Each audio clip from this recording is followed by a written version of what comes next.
Inside high school locker room, Jollard, male, 18, handsome, sits on the bench looking down on the ground. He takes a deep breath. He then begins to put on his gear. Now we're outside, stadium, daytime. Arcane, Jollard, fully dressed in his gear, steps out onto the stadium where a crowd filled with aliens, many resembling humans, start to cheer. Jollard. Jollard turns to see Cassina, female, human-looking alien, 17, pretty, standing with their other teammates. Tina, a humanoid, Pratik, her bald cousin, also a humanoid, Alan, an alien with tentacles, and Pollock, a large alien. All are teenagers. Jollard joins his team as they step onto bikes parked beside them. Suddenly, the bikes start to rise. Everyone knows what to do. Jollard and his team spread out. Jollard guides his hoverbike over to the other team's captain, an alien. The two stare each other down. Suddenly, a rocket goes flying through the air. The crowd begins to cheer. That's the signal for the game to start. Jollard and the racquetball captain from the other team race towards a vertically erect tunnel. The crowd and their teammates watch with anticipation. Suddenly, the captain from the other team emerges from the bottom of the tunnel with a spherical object. Jollard's teammates look disappointed. Would it kill him to get to it first? Get ready, Pratik. Jollard appears shortly later. He starts firing metal projectiles at the other racquetball captain. Go. Pratik looks over at Alan and nods. The two dash over towards Jollard and the captain. They start firing at him as well. The captain looks up to see one of his own teammates descending closer to him. The captain tosses these spherical objects upwards. His racquetball player, female, teenager, humanoid, catches it. The captain is taken out of the game after getting hit several times by Jollard, Pratik, and Alan. Tina surveys the situation from a distance. Jollard appears beside her. The plan, boss. You tell me, you're the captain. Being captain's no fun. I want to be in the middle of the action. Would it kill you to get the ball first? Yes, literally. Jollard and Tina look over at the captain, who guides his hoverbike towards the ground. The racquetball player with the racquetball flies over to a ring suspended in the distance. Cassina and Pollock chase her. Alan and Pratik join the scramble. I got it. Pratik? Yes, cousin. Block her path. On it. Oh, yo, can you give me... Pratik breaks from the group and flies ahead. The racquetball player throws the racquetball towards the ring. Pratik appears in the path of the ball and knocks it away.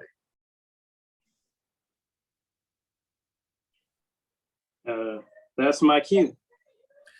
Jollard breaks away from Tina and rushes towards the spherical object flying towards the ground. A few of the racquetball players from the other team also fly to the ball.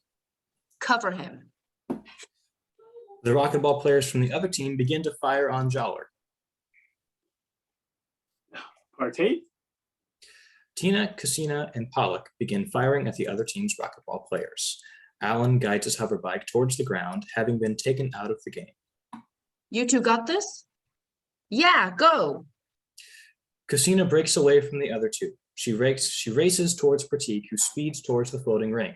A couple of the other team's racquetball players give chase. Cassina looks around. There is no sign of Jollard. Cassina begins to fire her hoverbike's projectiles towards one of the opponents. She takes him out of the game. Pratik edges closer and closer to the ring. The last racquetball player fires her metal projectiles at Pratik, taking him out of the game. Cassina similarly takes hers out using her own projectiles. Cassina looks around. Jollard. Suddenly, everyone on the ground is on their feet, silent. Cassina looks over at Pratik. Pratik points behind her. Cassina turns and her jaw drops. Jollard hangs onto the big circle with one hand while he holds the prize in the other. He balances it with one finger. You screw this up and you won't live to graduate. Jollard winks at her and then gently tosses the object through the hoop. The audience breaks into applause. A smile appears on Cassina's face. Jollard looks at her, hanging from the ring, smiling. You just gonna leave me here? A close-up of Jollard's face. Next scene, inside Jacob's studio apartment. A close-up of Jollard's hologram. We zoom out to see Jacob and Captain Richard from where we left them in episode 1. Wow. Captain Richard nods. You have earned this. Everyone is going to accuse you of getting this position because you're my son. That's because they don't know how hard I've always been on you. I think they have an idea. It's quiet for a moment. I'm gonna have to say no. Captain Richard looks surprised. I'm sorry? Jacob looks at him. I'm not your man. Inside space station, transporter room. Captain Richard materializes in the transporter room much the same way Yolanda did in the previous episode. The technician, male, early 20s, looks up from the console. Welcome back, sir. Thank you. Exterior, space station. A shot of the space station from space. Several people in uniform can be seen saluting Captain Richard as he makes his way to the office. Interior, space station, Richard's office. Richard enters his office. He removes his coat and hangs it before grudgingly making his way to the desk. Richard sits at his desk for a moment. He then slams both fists on the table. This stupid kid! Richard calms himself down. Get a grip. Nathan, he's still a boy. Richard pauses as a smile slowly appears on his face. If anything, he made that decision rationally. Richard turns to a stack of manila envelopes. Perhaps something more futuristic looking, or maybe keeping it old school would tell us something about Captain Richard. He picks one up. He smiles as he begins to thumb through it. Interior, locker room. Global Force agent, male, 30s, ruggedly handsome. Gets dressed into his gear in the locker room. May I enter? Global Force agent turns to the door where Captain Richard stands. He quickly jumps into attention. Yes, sir. I'm fully dressed in my combat gear. Excellent. Do you have any questions for me before you depart on your assignment? The target are two brothers, correct? This is correct. They're bounty hunters. Also correct. Kill on sight. Close-up of Richard. Exterior, swamp, day. An airplane flies over the swamp. Suddenly, Global Force agent jumps out of it. As he gets closer to the ground, he ejects his chute. It gets caught in the branches of one of the trees. Once the Global Force agent has a handle on his situation, he pulls out a knife and cuts himself loose. He lands on the ground like a cat. He takes out his weapon, strapped to his back. He begins to step through the marshy water. Exterior, bridge, day.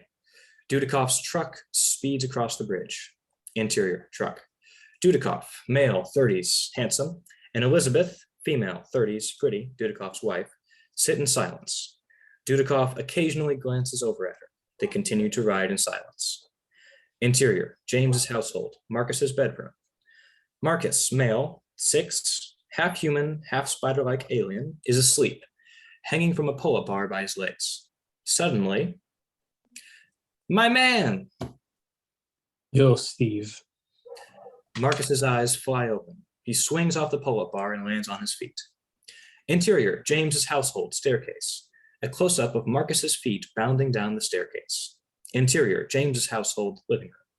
Marcus appears from the staircase to find his father, Senator James, male, African-American, 40s, and his mother, Eleanor, female, Caucasian, late 30s, Dudakov and Elizabeth seated around the living room table. Senator James looks over at Marcus with a warm smile. Look who decided to join the party. Dudakov and Mrs. Dudakov stand up. Come here, buddy. Dudakov stretches his arms out. Marcus runs to him and gives him a big hug. Exterior, swamp, night. It is night now. The Global Force agent is crouched against a tree. He uses a couple stones to start a fire. In the distance, Bounty Hunter Brother 1, male, 20s, slowly approaches him from behind with his own weapon drawn. Bounty Hunter Brother 1 gets closer and closer, one slow step at a time. Within moments, Global Force agent is within firing distance. Bounty Hunter Brother 1 raises his weapon, aiming it carefully. He takes one more step forward and suddenly Bounty Hunter Brother 1 goes flying into the air, his foot caught in a spring trap. He hangs upside down from the branch above, struggling to get out of the grip. Suddenly a shot is fired at Global Force agent, who quickly jumps out of the way. He then flings a knife up towards the branches in the distance. Bounty Hunter Brother 2, male, late 20s, falls out of the branch. Global Force agent quickly takes out his gun. He fires several shots at Bounty Hunter Brother 2. Bounty Hunter Brother 2 jumps out of the way. He leaps onto his feet. Bounty Hunter Brother 2 pulls the knife out of his guts and throws it over at Bounty Hunter Brother 1, still upside down. Bounty Hunter Brother 2 then takes out his own gun and fires at Global Force Agent, who takes shelter behind another tree. Global Force Agent and Bounty Hunter Brother 2 exchange fire as Bounty Hunter Brother 1 tries to reach the rope around his ankle with the knife his brother had given him. Eventually, Global Force Agent and Bounty Hunter Brother 2 run out of bullets in their respective guns. The two jump out of their spots and run at each other. Bounty Hunter 2 and Global Force Agent engage in hand-to-hand combat as Bounty Hunter Brother 1 manages to free himself. He falls on the ground, not nearly as gracefully as either his brother or Global Force Agent. He gets up and sees his gun in the corner. Global Force Agent manages to defeat his opponent. He turns as a gunshot is heard. Global Force Agent falls backward into the swamp, a bullet in his temple. Bounty Hunter Brother 1 steps out into the swamp, his gun trained on the dead Global Force Agent. Bounty Hunter Brother 2 gets up, clutching his gut. Bounty Hunter Brother 1 rushes over to help. Exterior, Bourbon Street, day. The Mardi Gras parade takes place. Senator James, Dudikoff, Marcus, Eleanor, and Elizabeth watch the parade as special guests from the balcony of a swanky hotel. Dudikoff, holding Marcus, who sits on his shoulders, stands by the senator as Elizabeth and Eleanor sit at a table with glasses of wine. You guys are so sweet for bringing us out here in such style. Stop it. We love having you here, Marcus especially. Eleanor and Elizabeth look over at the men with Marcus. The feeling is mutual. Elizabeth suddenly looks sad. Eleanor reaches for her arm. Everything all right, Elizabeth? Elizabeth quickly nods. Yeah, just had a fight recently. About what? I mean, if you don't want to get into details, I completely understand. Elizabeth shakes her head. No, it's okay. It's just Michael has been a bit depressed lately. Elizabeth looks over at Dudikoff with Marcus. He blames himself for... Eleanor nods quickly, understanding. Look, every family is unique. The two of you will have what you want when the time is right. Come on, let's join the fellas.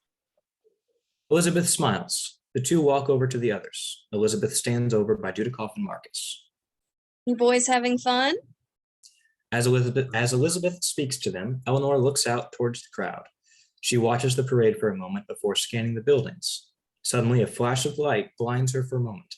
She turns and her jaw drops as she sees a red laser dot on her husband, Senator James's chest. She quickly runs over. Senator James turns, smiling. Everything all right, sweetheart? Suddenly, Eleanor grabs Senator James and pulls him away from the balcony. What's going on? Suddenly, Eleanor goes limp in his arms. Dudikoff and Elizabeth turn. He pulls her away from the balcony. He then reaches up and takes Marcus off of his shoulders. Dudikoff looks up at Elizabeth. Stay with him. Dudikoff rushes over to Senator James, still clutching Eleanor, and pulls them away from the balcony. Senator James begins to cry as he clutches Eleanor in his arms. Dudikoff puts a hand on her shoulder. I'm going to find the shooter. Stay here. Dudikoff then rushes to the building as the senator's security detail rushes onto the balcony. Form a perimeter around them. I'm going to track down the shooter. Who the hell are you? Dudikoff looks at him. Yes, Yes, sir. sir. Dudikoff then rushes for the door inside the hotel room. Exterior, rooftop, day. The sniper locks up his gun into a case. He then looks over and sees Dudikoff looking up at him from outside the hotel. Sniper straps the weapon around him and then runs towards the edge of the rooftop. Dudikoff similarly starts to run in the same direction, keeping pace with Sniper. Sniper reaches the edge and leaps over onto the next building, not too far from his. He then runs away from the parade towards the fire escape. Exterior, alleyway, day. Sniper makes his way down the fire escape. As he leaps off of it onto the ground, Dudikoff appears from almost nowhere and tackles him to the ground. Sniper pushes Dudikoff off of him and leaps to his feet. He removes the weapon from around him and puts his hands out in front of him. Dudikoff does something similar. The two size each other up before breaking out into a full-on brawl. Sniper proves to be the superior fighter, eventually getting Dudikoff into a headlock. As Dudikoff struggles to get out of the sniper's grip, A bat appears and hits the sniper on the back of his head. Sniper falls to the ground as Dudikoff catches his breath. He turns to see Senator James holding the baseball bat tightly, ready to do some more damage. As Senator James prepares to strike downwards at Sniper, Dudikoff quickly rushes into his way. No, we can use him. For what?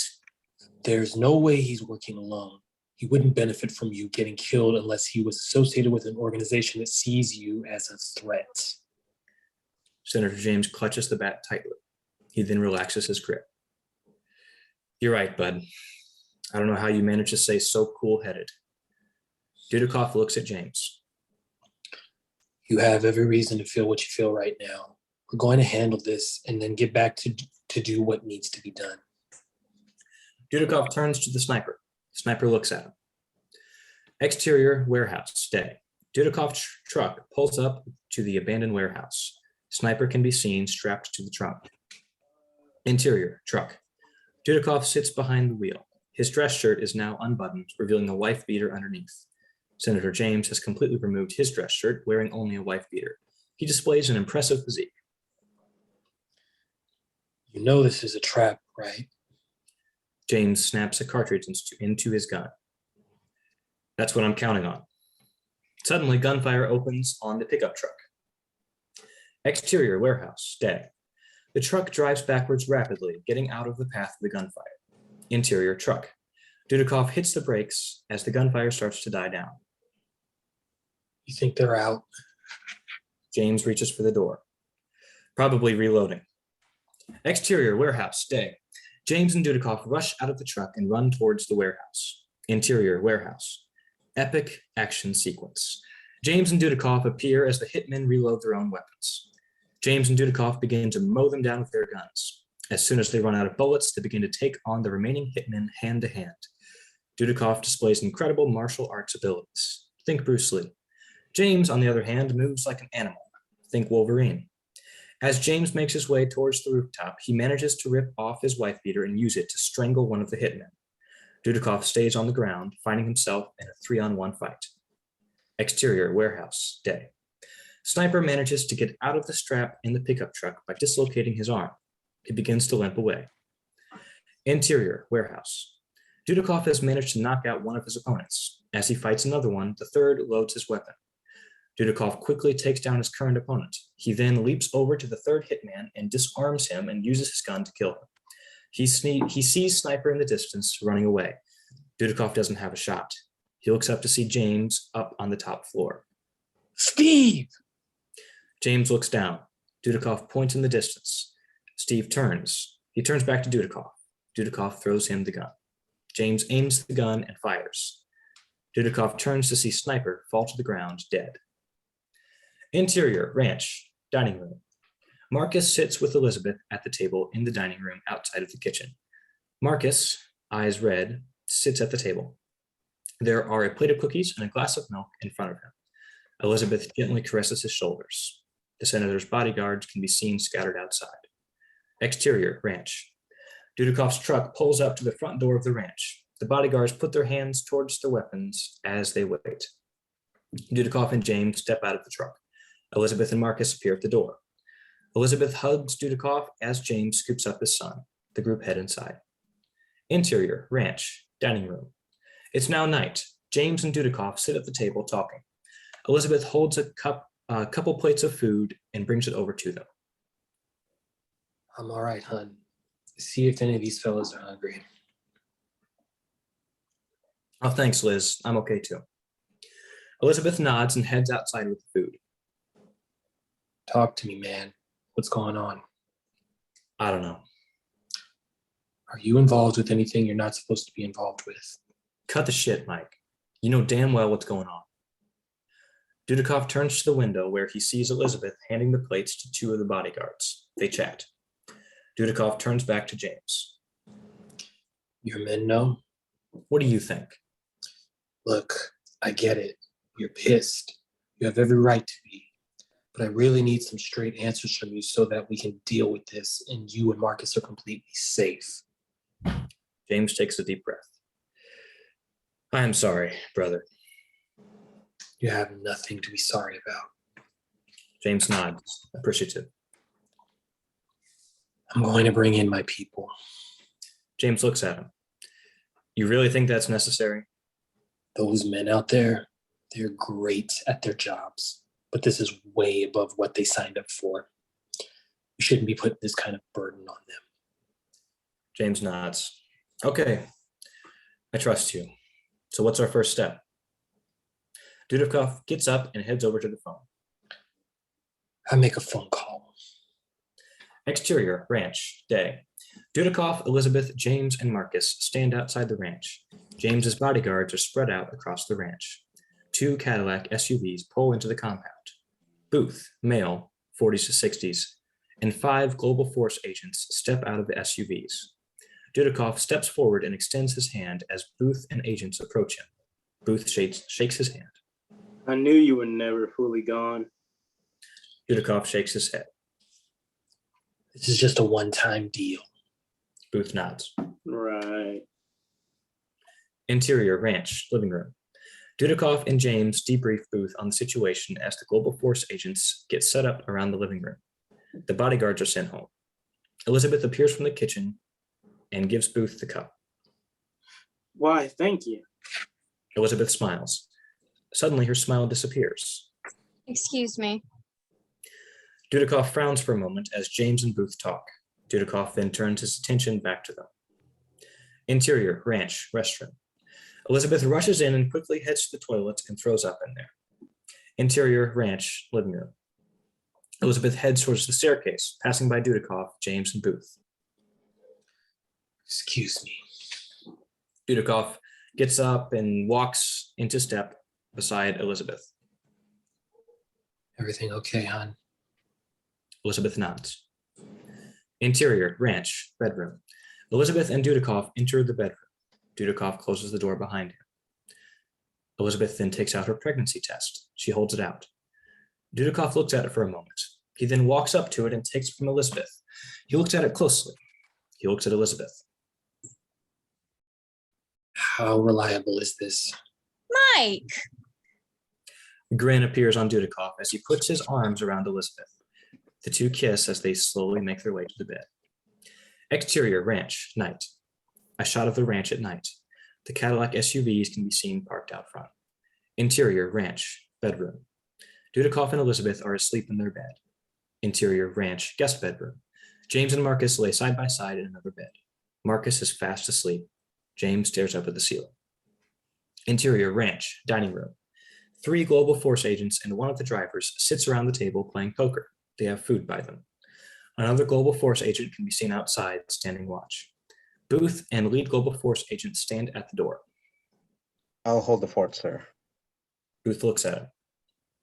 Good. Keep me modified. The two shake hands before Booth heads towards the door. The Global Force agent outside nods at him as Booth heads towards one of the Cadillacs. He gets inside. It drives away. The lead Global Force agent looks over at the man at the table. He then turns to the agent outside.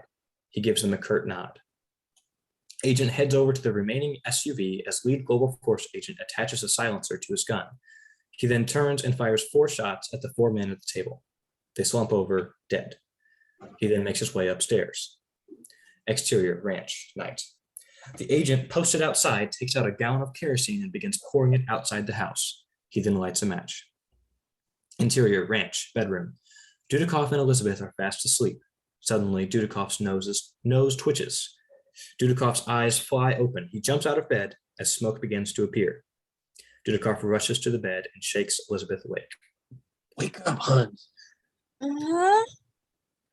Dudikoff helps Elizabeth to her feet. He then quickly runs to the closet and grabs some rope and a pair of shoes. Stand still. Dudikoff lifts her arms up to her side and then ties the rope around her waist. He then relaxes her arms. Put those on. Is that smoke? Yes. Dudikoff opens the window to see a fire starting to erupt. Elizabeth puts on the shoes. Okay, here's what's going to happen. You're going to climb down outside. Once you're low enough, but just high enough up the flames, you're going to jump as far back to the wall as you can, and I'm going to let go of the rope. Do you understand? Elizabeth looks scared. Honey, do you understand? Elizabeth nods quickly. Okay. Interior, ranch, upstairs hallway. James appears from his room. Yo, Mike! Suddenly, bullets hit James. He falls to the ground. The lead Global Force agent appears at the top of the stairs, his gun in front of him. He slowly makes his way into the guest bedroom. Interior, ranch, guest bedroom. The lead Global Force agent slowly makes his way over to the bed where Marcus lies asleep. He stops at the foot of the bed and holds his gun out towards the boy. Suddenly, a hand with a knife appears at his throat and slits. Stupid idea, motherfucker. James throws the dead Global Force agent to the ground. He then hurriedly walks over to Marcus and scoops him up. Exterior, ranch, night. Dudikoff holds the rope tightly as Elizabeth slowly walks downwards along the side of the house. The fire is starting to rise. Honey, you need to jump now. I'm too high. It has to be now. Just land on your butt. Elizabeth pauses. She then uses her feet to push away from the wall. Dudikoff doesn't let go. No more force. Elizabeth does so again. Dudikoff doesn't let go. One more. Elizabeth bounces away from the house even farther. Dudikoff lets go of the rope. Elizabeth lands in a marshy area away from the fire. Run to the neighbors and get the authorities. I will go check on the guys. Interior, ranch, upstairs hallway. James appears from the guest bedroom holding Marcus, now awake and terrified. Dudikoff appears and steadies. I'm done, man. No. James looks at Dudikoff. Save my son. Dudikoff grabs Marcus as James falls to the ground, dead. The fire has now made its way upstairs. Dudikoff looks around, clutching Marcus tightly. He then spots a bit of rope extending from the ceiling. Dudikoff runs to the rope and leaps up and pulls down the staircase leading up into the attic. Interior, ranch, attic. Dudikoff rushes into the attic holding Marcus. He rushes over to the window nearby. Exterior, ranch, night. Dudikoff, still holding Marcus, appears at the roof as he looks down at the fire making its way up. Dudikoff looks around. Dudikoff then sets Marcus down. Marcus, what do you know about your dad? Marcus looks at him. What do you mean? Do you know that he's an alien? Dudikoff sighs. I guess that answers that. Dudikoff looks at Marcus. Are you like him? I'm just like him. Dudikoff nods. I know you are. That's why we're making it out of this. Dudikoff turns around and lowers himself to the roof. You need to grab tightly. Understood? Marcus nods and does so. Dudikoff begins to climb down the side of the ranch. The fire is extremely hot. I'm going to jump. Ready? Yes. Dudikoff and Marcus jump off the side of the building and land on the grass below. Dudikoff gathers himself and rushes over to Marcus and helps him up. Are you okay? Marcus nods. Dudikoff smiles. You are just like your old man. Come on, let's go find Elizabeth. Michael? Dudikoff and Marcus turn to see Elizabeth standing there with the Global Force agent pointing a weapon at her temple. He stands behind her. Dudikoff looks at him. She has nothing to do with any of this. Just let her and the boy go. Take me. Global Force agent shakes his head. I only want him. He's just a kid. Yeah, a filthy alien kid. Dudikoff looks at Global Force agent as he puts a hand on Marcus, guiding him out of the agent's line of fire, using himself as a shield. Look, your wife doesn't need to get hurt. Neither do you. Just fork the kid over and you all get to live happily ever after. Don't listen to him, Michael. Shut up! Elizabeth quickly reaches for the gun. Global Force agent, panicking, pulls the trigger. Elizabeth! Dudikoff runs at the Global Force agent. Dudikoff tackles the agent to the ground before he can train his gun on him. Dudikoff then goes into a ballistic rage where he throws punch after punch. The agent, initially struggling to get out of the grip, eventually goes limp, dead. Dudikoff slowly gets up and turns around. Marcus looks terrified. Dudikoff slowly walks up to him and lowers him down to the ground. That fear you feel right now, use it. We're not out of the woods yet. Exterior ranch, morning. Dudikoff finishes patting the dirt with a shovel. There are 6 graves, one for each of the people killed outside of the 2. two turncoat agents. The house can be seen behind him, ashen. Marcus stands there silently. What now, Uncle Mike? I just need to grab one more thing and we're gone. Dudikoff heads into the house. Exterior, bridge, day. Dudikoff and Marcus can be seen in Dudikoff's truck crossing the bridge. Interior, trailer. The two bounty hunter brothers from earlier can be seen in their trailer. One of them, the younger of the two, is having sex with a prostitute on the couch, while the other, the older brother, sits at the table, phone to his ear. Let me make sure I understand this properly. You want us to track this man and this kid. What's in it for us? How does $50,000 sound? Do we strike you as a pair that gives a rat's ass about money? Prostitute Shut starts the- moving. oh. Bounty hunter brother 2 turns away from the phone. Shut the fuck up. Prostitute climaxes. Sorry, bro. We're done. What if I were to tell you that this is the man that stopped the assassination at the Modern Grass Parade? Bounty hunter brother 2 pauses. That's one tough son of a bitch. He's all yours. I just need the boy. You get him to me, $50,000 is also yours. I'm sure you will find some use for it. The line clicks. The prostitute leaves as bounty hunter brother 1 gets off the couch, tightening his belt. What was that about? Bounty hunter brother 2 grins. You better start warming up. We're about to embark on the hunt of a lifetime. Exterior, diner, day. Dudikoff's truck pulls up to the diner. Interior truck. Dudikoff sits behind the wheel. Marcus sits beside him silently. We should get something to eat. Marcus doesn't say anything. Okay, I'll just grab some stuff to go then. I really need to make this phone call. Marcus remains silent. Dudikoff nods slowly before getting out of the truck. Interior, diner. Dudikoff sits inside a phone booth, phone to his ear. No can do, sir. If we stay in one place for too long, we're going to have our backs against the wall. Dudikoff pauses and looks around. You head over to us and we will find you. Interior, truck. Marcus sits in the truck, crying. He hears the door start to open. He quickly wipes away his tears and turns. He's shocked to see bounty hunter brother 2 standing there with a menacing smile. Hey, kid. Marcus quickly opens his own door to find his path blocked by bounty hunter brother 1. Exterior, diner, day. Dudikoff heads out of the diner with food to go.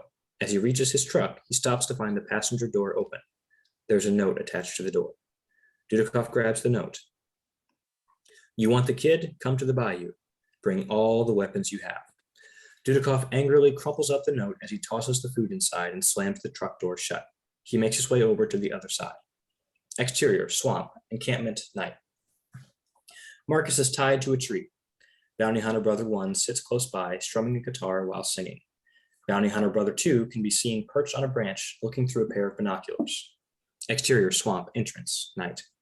Dudikoff's truck pulls up to the entrance. Exterior, swamp, encampment, night. Bounty hunter brother 1 hands a sniper rifle to bounty hunter brother 2 up on the branch. This might be easier than we thought. At least we got the 50 G's. Don't get too excited. We ain't spending it on pussy. Marcus stands against the tree, scared as bounty hunter brother 2 looks through the scope. He sees the back of Dudikoff's head. Bounty hunter brother 2 smiles as he prepares to take it to the shop. He fires the gun. It's a clean shot. Exterior, swamp, entrance, night.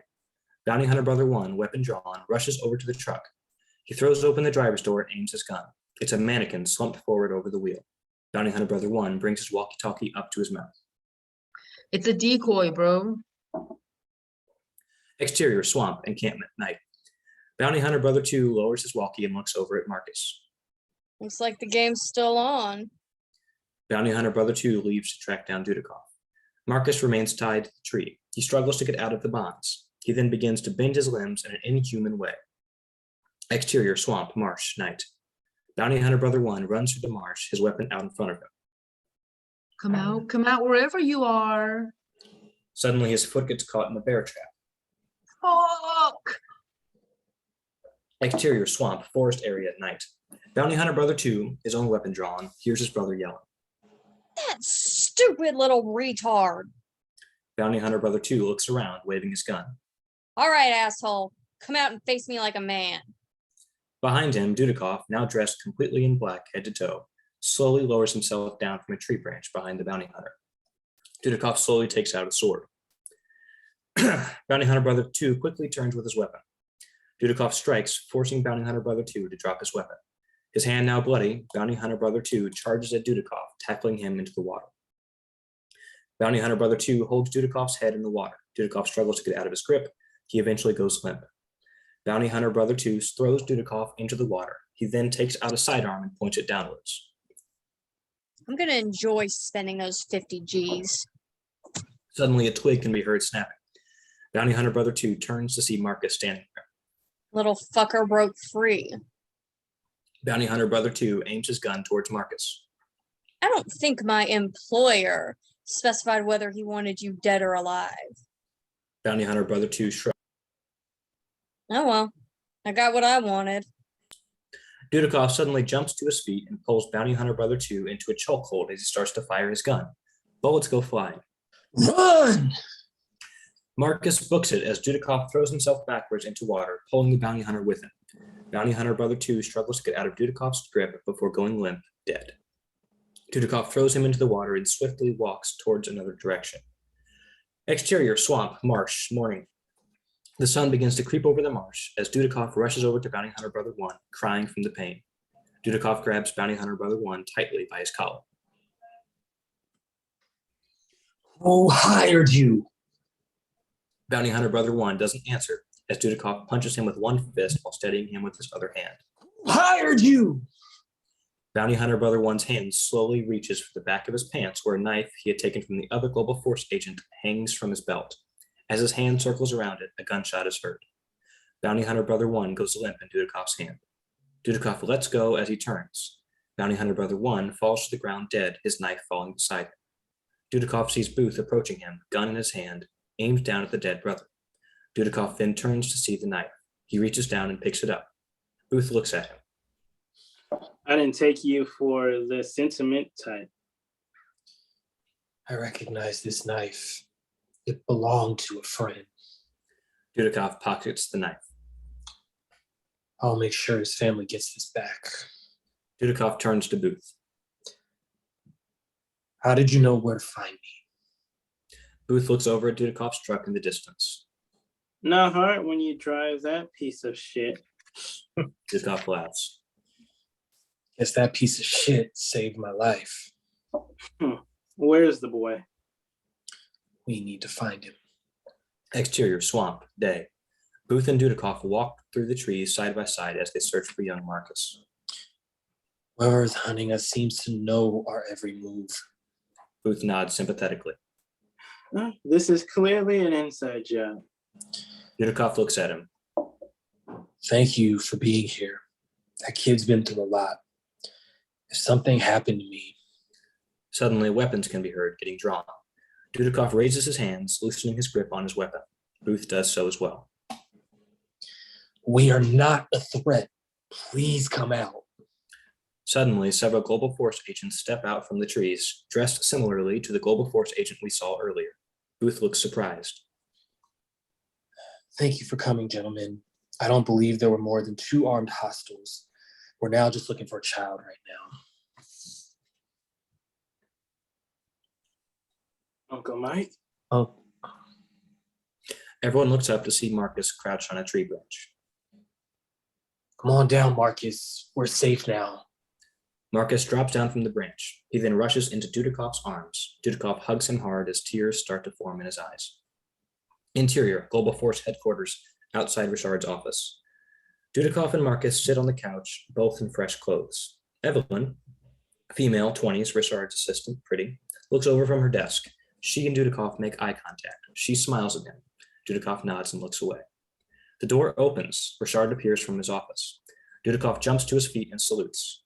Sir, At ease, you are retired. Richard turns to Marcus. Marcus?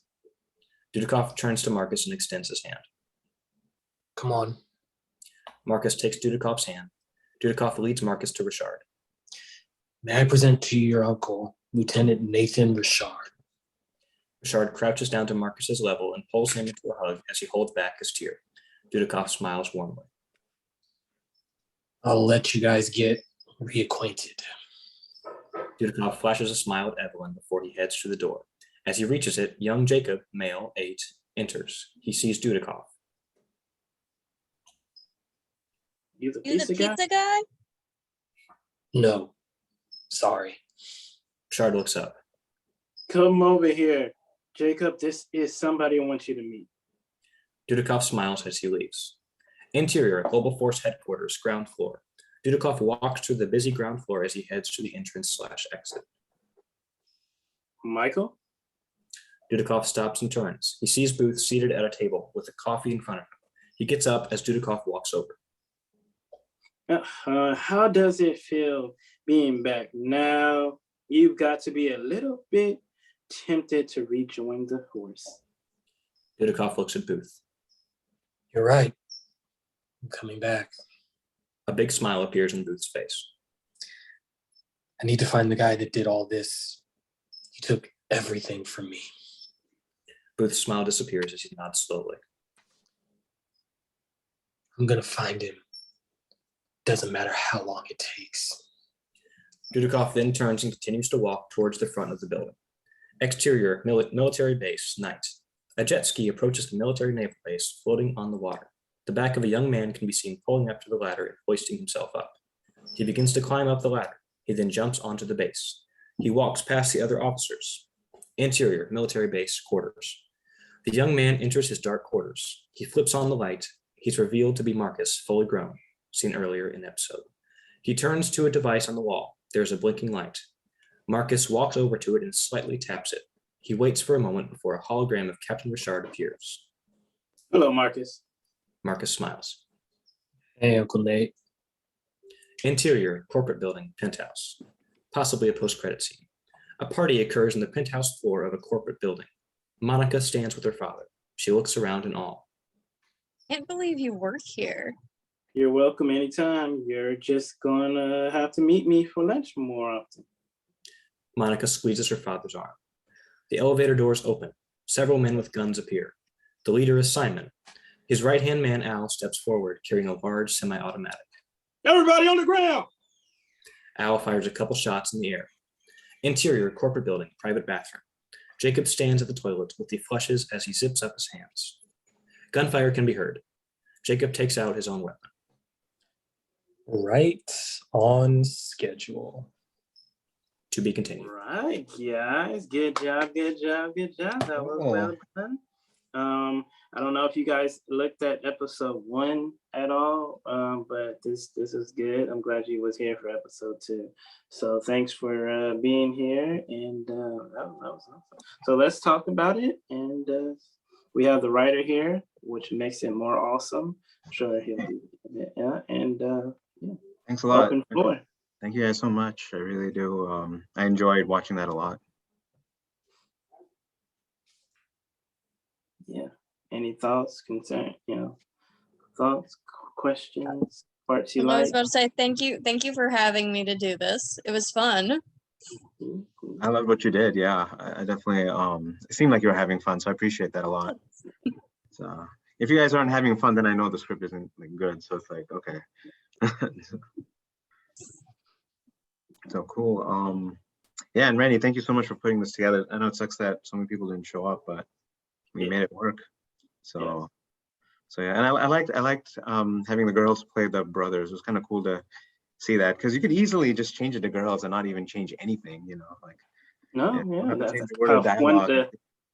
I wanted to point that out. That's probably was one of my favorite parts, seeing the two ladies go I back. consider doing that. Yeah. That's probably something that caught my eye. Yeah, there's nothing saying that they have to be two guys or whatever. Like it could be two sisters. I think that'd be funnier, honestly. Yeah, yeah. Special thanks to this young man here narrating and doing. Yes, thank you. Great job. You hung in there. It's hard to narrate and play a character at the same time. So I totally get that. So I appreciate you doing that. Especially such an action heavy script too. That one scene was really long, huh? So yeah. There was like 1 page of. But no, you did a good job describing it though. Like you had your intonations in the right spots and stuff. So yeah. You did Thank you. awesome. Thank you. Yeah, that was a beat there. Yeah. Ladies is awesome. Guys is awesome. Nothing for the writer, guys. Nothing. You guys, it's quiet. Nothing. Well, what was the inspiration for this? You know what? I'm glad you asked because something you did with your voice when you were playing for Dudikoff. I don't know if that's your natural voice, but No, it's not. I just made it for the character. okay. I thought maybe you recognized the name or something. So Dudikoff's the name. No, of it's the- Russian. I know, but I rather than go full Russian. Oh, that's not. No. That's not what I was gonna say. I was gonna say that there's a real life actor named Michael Dudikoff. Yeah, This is I based did. on I one of did. his movies. So I feel like you're trying to sound like him. So I like that a lot, actually. No, I actually did it based on another character I had seen in another show that's about espionage. So like I kind of put my own little spin on it. But yeah, I Okay. made it for the character. No, totally. That's kind of how I imagine him talking. 'Cause he's very cool-headed. He doesn't lose his shit. That was literally, I guess that's why you should. The indication I kind of got from somebody like this is that like, yeah, he's level-headed, he's cool, he's cold-blooded, but Yeah. you know something runs below it, but he can't let it come out most of the time. Except for when his wife got killed. Yeah. Yeah. Right.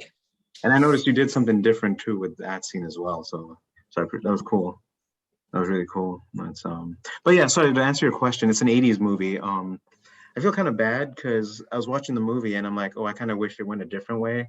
And I basically made that into this. So I feel like I jacked their idea, but I would totally give them all the love and No, for sure. respect and stuff for inspiring me to write this. So the actual movie is called Avenging Force. You can probably find it on YouTube. Mhm. It's free, so it's free, and it's the main actor's name is Michael Dudikoff, and the other actor's name is Steve James. So I basically took both those actors' names and made them the characters in this, just to prove that I'm aware that I took that idea from them. I'm not trying to hide that or anything. But yeah, just I don't know. I've just been in an action craze lately, so it's time to write something a little more peaceful for the next one. And so yeah. And you said you did some rewrites, right, for this episode? This one was the rewrite, I think. Yeah, This was I believe this. Yeah. So there was an original draft, but actually, you know what? Long story short, it was just I wrote a bunch of episodes and then I started mixing stuff around. So it's a brand new episode 2, it's a brand new episode 3 and all that. So as you can see, this series is trying to be like an ensemble series, kind of like Lost, where so I'm trying to figure out what's the best order. So I might have all these stories, I just don't know which order I want to necessarily put it in. I'm pretty sold on making this episode 2. Okay. How many episodes do you have so far? Is it like 3 or 4, I think. Yeah. Okay. About 3 or 4. But I have like random stuff written too that's set in the same universe, but figure out how to market that. It's the MCU, So is there a pilot? Is there a pilot to be anticipated for this? Well, like Yeah, I no, said, that would be the previous episode. So the previous yeah, episode, I sent that to you guys. it That's focused, the YouTube link. it focused more heavily on Jacob, the character we see. Mhm. So that episode ends with his dad offering him the position, and then this episode opens up with him turning it down. So that was Got it. So the first episode focused on a different character. So that's why I'm like wondering, like, oh, is this gonna work? Having Got it suddenly like switch gears and focus on someone else. It felt strong to me to do that, even though a lot of people might not like it or I don't know. And so I remember, I don't know if you guys have seen Book of Boba Fett, but there was one episode where he doesn't show up and everyone's just complaining. And I'm like, Oh, okay, anyway, I thought that was the best episode, but that was the best was- episode. That was like a good Star Wars feel kind of, It was like an expanded universe episode or something. I mean, I thought it was Mandalorian season 2.5. Oh, that's what everyone calls it. Totally, yeah. Which is why I like it. It's not ignoring the Mandalorian. Oh, like, yeah, but because a lot of other stuff, they tend to have like too many continuity issues because of having separate series. So here, at least they're connected better. But yeah. Is it correct that somebody's in New York? It's probably getting pretty late there. it Okay. is. I'm gonna go to bed as soon as we're done with this. Cool. That's cool. That reminds me of that Alicia Keys story. So I don't know if you guys heard about that. But yeah. So cool then. Cool. Any closing thoughts? No, it was a fun read. I appreciate that. I appreciate that a lot. And sorry for the confusion in the beginning. I was having some weird shit going on. So hopefully that didn't affect the vibe here. Oh no, we survived. It was fine. So cool. Guys, All right. Yeah. All right, cool. Good job, guys. Like I said, if you want to check out episode 1, it's that YouTube link. Check that out. Also, we'll be posting this on YouTube. You guys are welcome to share this, post this on Backstage, promote yourself. Yeah, and that's about it. That's the experience.